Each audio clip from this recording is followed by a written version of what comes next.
तर नमस्कार मित्रांनो, आता आपल्या मित्राची कमेंट आली होती का म्हणे किरण मिस्त्री म्हणे आपण नेमकं खिडकी देव झाल्यानंतर खिडकी आधी बसावं का नंतर बसावं.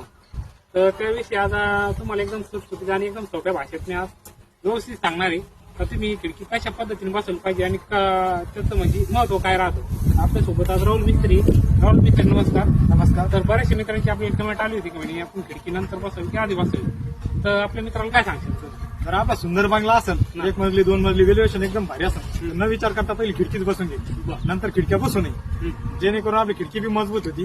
पण ज्यावेळेस आपण नंतर खिडक्या का बसवतो, आपले मोठमोठे अपार्टमेंट राहते 10-20 मजली, त्यावेळेस मिस्त्रीला आहे ना बाहेरून माल घ्यायला किंवा या जायला थोडी अडचण राहते, म्हणून त्या खिडक्या नंतर बसावं जाते. ते बी व्यवस्थित येते, पण जास्त करून जी मजबूती भेटत असेल ती नंबर 1 चालू कामात खिडकी फिट केलेली मजबूती जास्त भेटते. वेल्युएशन चांगली येतं, एकदम फिटिंग चांगली होती आणि आपल्या घराला असे बारीकले क्रॅच वगैरे काही जात नाही. त्यामुळे नंतर जर बसलो अशी खिडकी तर थोडी जास्त शक्यता राहते. तर ठीक आहे राहुल मिस्त्री, एकदम सोप्या भाषेत आणि एकदम अशी सुटसुटीत माहिती दिल्याबद्दल धन्यवाद. तर ज्या पद्धतीने आता राहुल मिस्त्री सांगितलं का आपण बांधकाम चालू असताना जर खिडकी जर आपण बसवली तर ती मजबूत राहील. आणि कसं ग्रामीण भागामध्ये कसं असतं म्हणजे जास्त मजली आपली बिल्डिंग राहत नाही, त्याच्यामुळे 1-2 मजली पर्यंत आपण ती बसू शकतो. आणि जे सिटीमध्ये समजा 10-20 मजली जे बिल्डिंग असते ना त्याला बाहेर माल घेण्यासाठी थोडी अडचण येते, त्याच्यामुळे ती खिडक्या बसवते मी.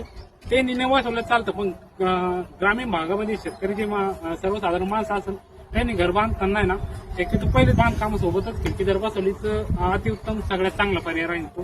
तर माहिती कशी वाटली मित्रांनो कमेंटमध्ये नक्की सांगा आणि अशाच प्रकारे तुम्ही कमेंट करीत चाला म्हणजे आम्हाला तुम्हाला तुमच्या कमेंटवरती व्हिडिओ बनवतील. तर धन्यवाद.